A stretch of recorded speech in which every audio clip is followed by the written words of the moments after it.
Pukul 2.30 dini hari, 25 Oktober 2025. 3 roket HIMARS meluncur deras menuju targetnya. 8 kaki di atas sungai Belgrad. Operator Ukraina hanya memiliki satu kesempatan untuk membuat serangan ini berarti.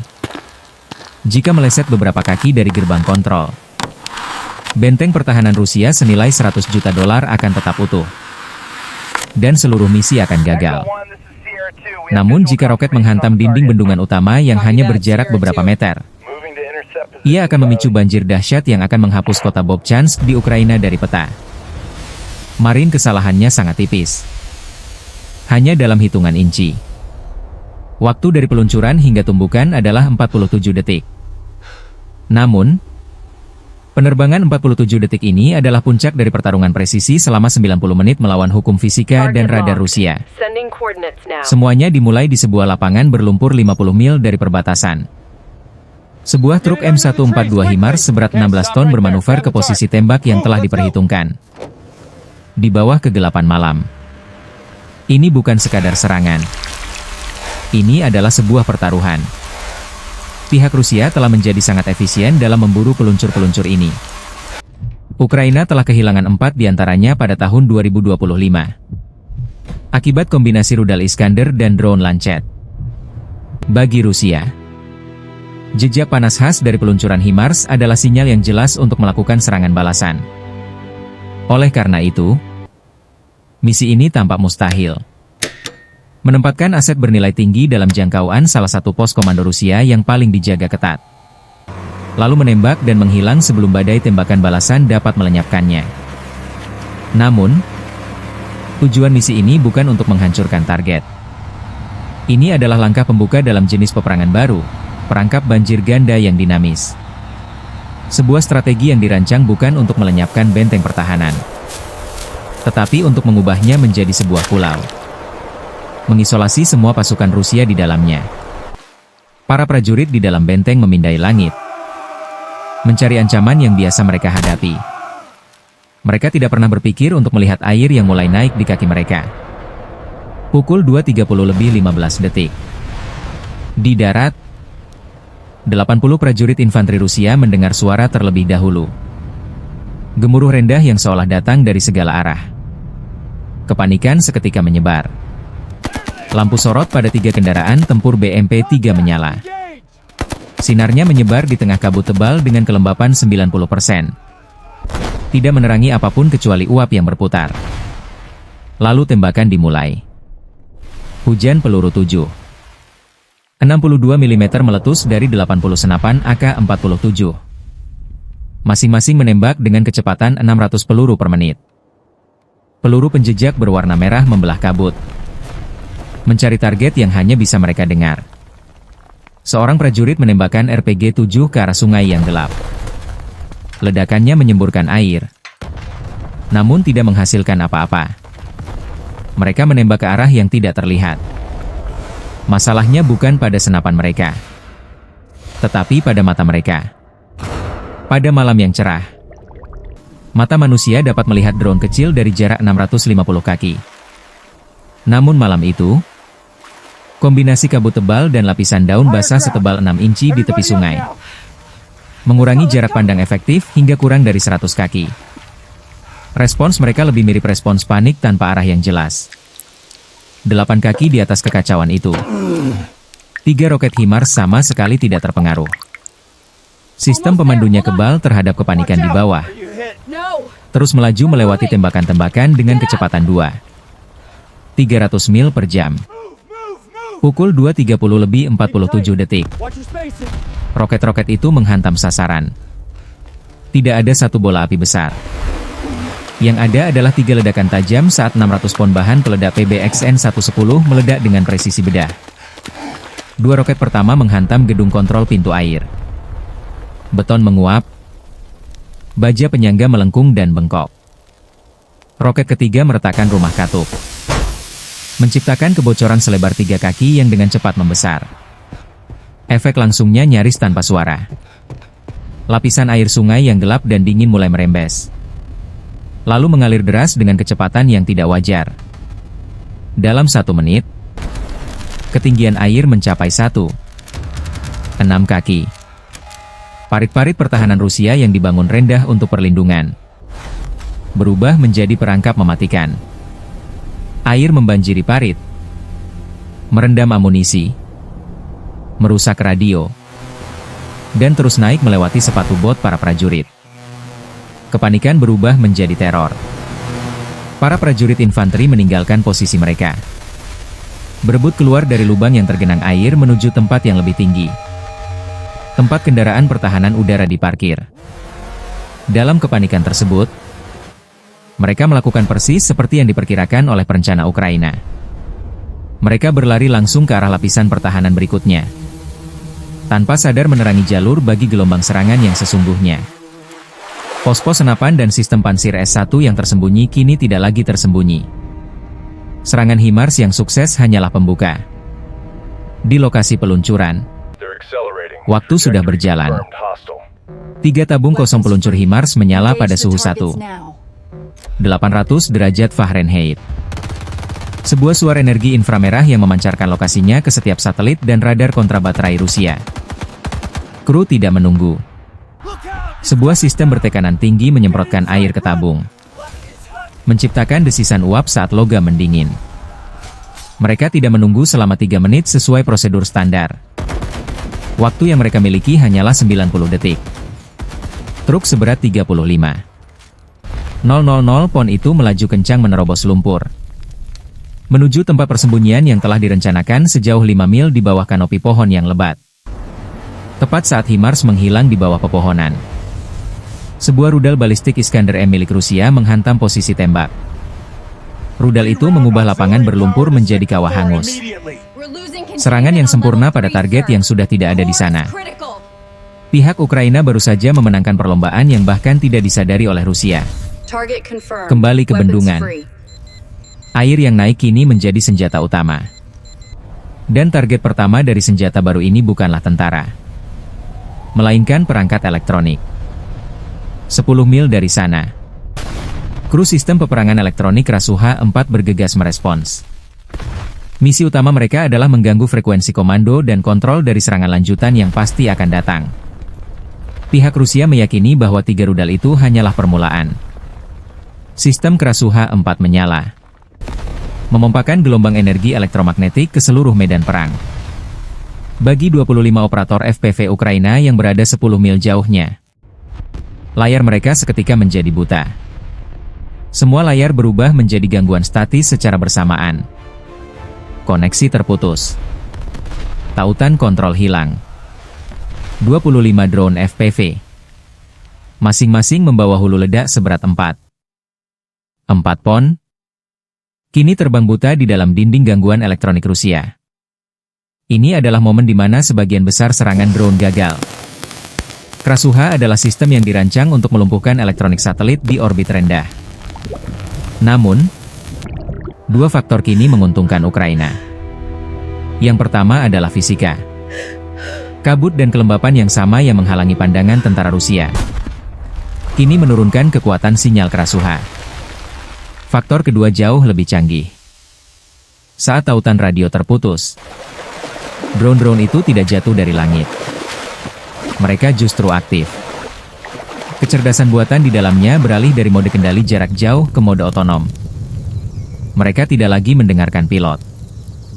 Mereka sekarang berburu sendiri, menggunakan kombinasi sensor aliran optik dan pemindai lidar 360 derajat untuk menavigasi. Mereka tidak mengikuti koordinat GPS. Mereka membaca medan, merasakan perubahan tekanan udara, dan mengikuti jalur dengan hambatan terkecil, yaitu saluran sungai baru yang diciptakan oleh serangan HIMARS. Kawanan drone itu berhasil menembus dinding elektronik. Namun, serangan Krasuha telah memberi Rusia beberapa detik berharga. Cukup waktu bagi radar jarak jauh Nebo-M untuk aktif. Antena masif Nebo-M menyelesaikan pemindaian cakrawala selama 6 detik. Radarnya yang kuat menembus kabut dan mendeteksi 2 kelompok target yang berbeda. Kelompok pertama adalah 3 jejak berkecepatan tinggi, yaitu roket HIMARS yang sudah meninggalkan zona pertempuran. Kelompok kedua jauh lebih membingungkan. Sekelompok awan yang terdiri dari 10 target radar. Bergerak lambat di ketinggian 50 kaki. Bagi operator sistem pertahanan udara Buk M1 yang terhubung dengan Nebo M. Ini adalah skenario standar. Komputer pengendali tembakan menandai 10 kontak tersebut sebagai ancaman utama. Perintah diberikan. Dengan suara gemuruh, 2 rudal 9 M38 meluncur. Berakselerasi hingga 3 kali kecepatan suara. Dalam beberapa detik, rudal-rudal itu meledak di tengah awan target. 2 dari 10 target menghilang dari layar radar Rusia. Itu adalah tembakan yang sempurna. Namun membuang-buang 2 rudal bernilai jutaan dolar. Ke-10 target itu adalah drone FPV umpan. Mereka diprogram dengan misi pengorbanan. Terbang lebih tinggi dan lebih lambat untuk menarik tembakan dari sistem pertahanan udara jarak jauh Rusia. Sementara operator Buk M1 merasa berhasil. Ancaman yang sebenarnya bergerak tanpa terdeteksi. Kawanan utama yang terdiri dari 15 drone FPV. Terbang hanya 6 kaki di atas permukaan air. Mereka benar-benar tersembunyi di dalam gangguan radar yang diciptakan oleh lapisan daun basah dan naiknya air banjir. Algoritma canggih Nebo M yang dirancang untuk menyaring gangguan dari darat, justru telah menyaring seluruh kekuatan serangan Ukraina. Umpan telah berhasil. Sistem Buk M1 kini melacak target palsu. Dengan menembak, pihak Rusia telah mengungkapkan lokasi pasti pertahanan udara jarak jauh mereka. Saat air banjir terus naik, konsekuensi lain menjadi jelas. Air kini mulai menggenangi jalur kereta api utama yang menghubungkan Depot Belgrad ke garis depan. Jalur pasokan penting itu berubah menjadi rawa yang tidak bisa dilewati. Ancaman jarak jauh telah dinetralisir. Kawanan drone utama kini harus menghadapi lapisan pertahanan terakhir yang paling mematikan. 2 sistem pertahanan titik pansir S1 kini waspada penuh dan menunggu mereka. Pukul 2.33 dini hari. Sistem kendali tembakan Rusia mengunci drone terdepan. Letnan di kendaraan komando pansir memberi perintah. Tembak. Sebuah rudal 57 E6E melesat dari tabung peluncurnya.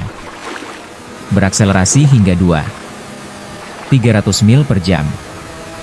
Seketika, drone yang menjadi target melakukan manuver menghindar yang tajam, sambil menyiarkan data lintasan rudal ke seluruh kawanan drone lainnya. Drone-drone lain tidak berpencar. Mereka langsung menghitung ulang, menggunakan vektor serangan rudal sebagai koridor aman sementara untuk maju. Rudal itu meledak di atas perairan kosong. Sensornya terkecoh oleh manuver drone. Letnan itu melihat ikon target menghilang, hanya untuk digantikan oleh 3 target lagi yang kini sangat dekat. Situasi berubah menjadi genting. Dia berteriak melalui intercom. Gunakan meriam. Targetkan kelompok Bravo. Tembakan saturasi. Meriam kembar 30 mm pansir mengunci drone lain dan melepaskan tembakan selama 3 detik. Target hancur dalam bola api singkat. Sebuah tembakan yang berhasil, namun merupakan pengalih perhatian yang fatal. Kelemahan sistem pansir adalah kubahnya hanya bisa menghadap satu arah pada satu waktu. Untuk setiap drone yang dihancurkannya, 3 drone lainnya berhasil lolos. Pihak Rusia memenangkan pertempuran individu, tetapi mereka kewalahan oleh jumlah kawanan drone. Beberapa mil jauhnya, di bunker komando Ukraina, seorang pengendali melihat terobosan di layar utamanya. Ia mengeluarkan satu perintah tunggal ke belasan drone yang berhasil menerobos. Aktifkan fase terminal otonom. Drone-drone itu tidak lagi membutuhkan panduan manusia. Sensor optik mereka kini mengunci target utama, bunker komando Rusia dan lubang ventilasi kritisnya. Awak BMP-3 Rusia tidak bisa bereaksi. Meriam mereka membutuhkan 15 detik untuk berputar. Sementara drone menyesuaikan vektor serangannya dalam 50 milidetik. Tembakan senapan infanteri tidak berguna di tengah kabut. Kelompok pertama yang terdiri dari 4 drone melewati lapis baja bunker setebal 12 inci. Mereka menargetkan lubang ventilasi utama dan menyerang secara serempak.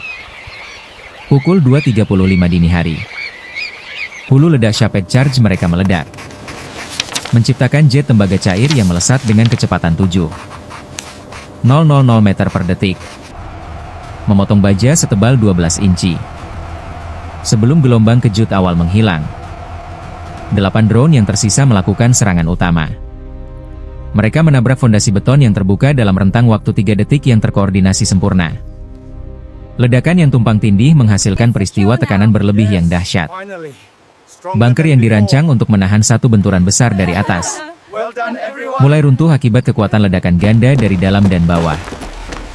Gelombang tekanan ini meledakkan pintu anti-ledakan antara bunker dan depot amunisi utamanya. Panas dan tekanan hebat dari ledakan awal menyambar masuk, seketika membakar 4 juta pon amunisi artileri. Tanah bergetar. Seismograf sejauh 3,5 mil mencatat gempa berkekuatan 2,1 magnitudo. Markas besar untuk 4 brigade Rusia telah lenyap. Penghancuran markas besar bukanlah akhir dari operasi. Itu adalah pemicu keruntuhan strategis. Dampaknya sangat besar. Pusat komando senilai 100 juta dolar kini menjadi kawah berasap yang tergenang air. 3 BMP-3 menjadi rongsokan baja. Beberapa jam kemudian, gubernur regional mencoba meremehkan bencana tersebut sebagai kerusakan pada struktur hidrolik. Sebuah pernyataan yang tidak sebanding dengan skala kehancuran. Dengan struktur komando mereka yang hancur dan jalur kereta api utama terputus oleh banjir. 5,000 tentara Rusia dari divisi tank Garda keempat kini menjadi pasukan di sebuah pulau. Selama 3 hari berikutnya, jalur pasokan mereka benar-benar terputus. Tidak ada bahan bakar, tidak ada makanan, tidak ada amunisi. Tank dengan lapis baja penuh tetapi tangki bahan bakar kosong hanyalah peti mati baja yang mahal. Garis depan menjadi sunyi. Sementara juru bicara pemerintah menyebutnya sebagai insiden teknis. Drone Ukraina sudah mengunggah rekaman jelas tentang kekacauan tersebut. Video tentara Rusia yang berenang dari pos komando mereka menyebar dengan cepat, mengirimkan pesan yang menakutkan ke seluruh garis depan. Bahkan perwira paling senior mereka di dalam benteng pun tidak aman. Namun, bagian paling cerdas dari rencana ini adalah langkah terakhirnya. Pada malam 26 Oktober, setelah kru perbaikan Rusia dikirim ke bendungan, Ukraina menembakkan 3 roket HIMARS lagi dari lokasi yang sama sekali baru. Mereka tidak menargetkan bendungan. Mereka menargetkan kru perbaikan, memastikan air banjir akan terus naik. Ini menciptakan dilema yang mustahil bagi komando tinggi Rusia. Apakah mereka melindungi pasukan di garis depan? Atau infrastruktur kritis di belakang? Mereka memilih yang terakhir. Menarik sistem pansir yang berharga dari garis depan Vovchansk untuk menjaga bendungan dan jembatan lain. Setiap sistem pansir yang ditarik mundur membuka celah baru bagi Angkatan Udara Ukraina. Serangan itu tidak hanya menghancurkan markas besar. Serangan itu memaksa Rusia untuk melemahkan garis depan mereka sendiri. Secara kalkulasi akhir, Ukraina mempertaruhkan roket senilai 3 juta dolar. Sebagai imbalannya, mereka menimbulkan kerusakan langsung lebih dari 100 juta dolar. Melumpuhkan 4 brigade. Dan memaksa musuh mereka mundur secara strategis tanpa melepaskan tembakan lagi. Dan peluncur HIMARS yang memulai semua ini berhasil selamat karena mampu bergerak lebih cepat dari respons Rusia.